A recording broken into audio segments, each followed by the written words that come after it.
on ne saura pas éradiquer l'utilisation, que ce soit du charbon de bois ou du bois de chauffe, on les appelle le bois énergie, mais on peut en diminuer la consommation. L'exploitation du charbon est devenue la source de revenus importante pour les ménages. Il faut sortir de Lubumbashi ou se rendre à ses portes pour s'en rendre compte. Une exploitation qui interroge sur l'avenir des forêts même autour de la ville. Il suffit de s'éloigner un peu de la ville de Lubumbashi.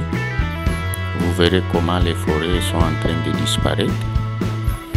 Et quand vous vous mettez à compter le nombre de camions, de YAS, bus, qui vous passent avec la charge de charbon, vous avez tendance à pleurer. Forêts communautaires, foyers améliorés, des propositions de solutions pour une gestion durable des forêts. Le bois, en effet, reste la principale source d'énergie pour les habitants de Lubumbashi, estimé entre 2,5 et 6 millions. Une conséquence d'un déficit d'électricité, parce qu'il faut souligner que plus de 80% nous nous servons de cette ressource-là pour la cuisson de nos repas. Et ça, c'est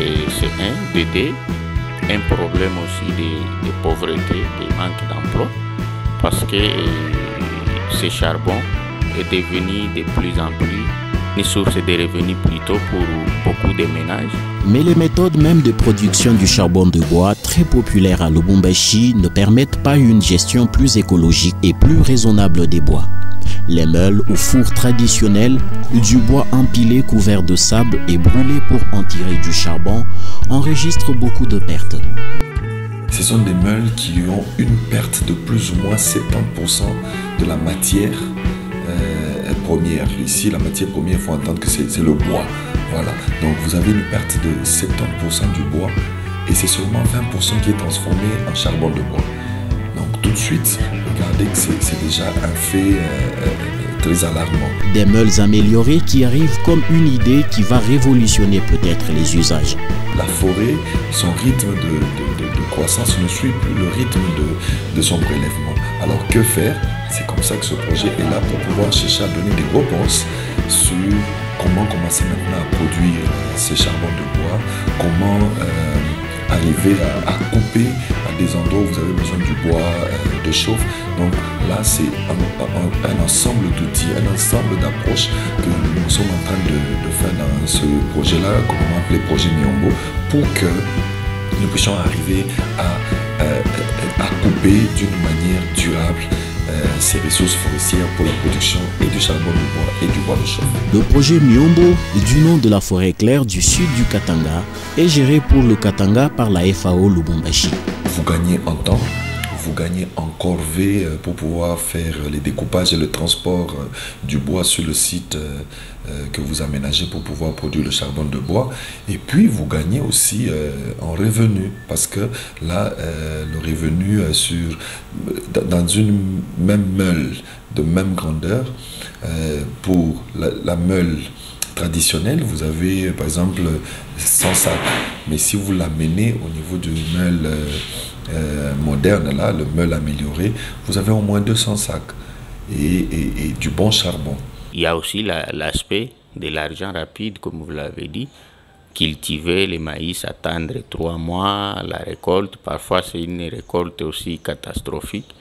Mais on se fie à cette ressource qui apparemment donne beaucoup d'espoir aux gens. Les meules améliorées, portables et à ce jour en expérimentation, pourraient contribuer à ralentir la vitesse des coupes de bois. On va reboiser à quelle vitesse et quelle est la vitesse de croissance de ces arbres qu'on va reboiser par rapport à la vitesse d'exploitation que nous avons aujourd'hui. Est-ce que les arbres qu'on va reboiser, évidemment, ça pourrait reconstituer les forêts plus tard, mais entre-temps, l'exploitation continue. Mais cette technologie, même généralisée et mise à la disposition de tous les producteurs du charbon de bois, ne pourrait seule sauver la forêt claire du Katanga. Il faut aussi reboiser, suggèrent les spécialistes. Mais la forêt ira malgré tout en diminuant. On se retrouvera avec des forêts qui disparaissent Et du coup, on n'a que des jeunes plantes ou des arbres qui, à la hauteur d'1 mètre, 1,20 mètre, qui ne sont pas exploitables en ce moment-là. Alors, où irons-nous?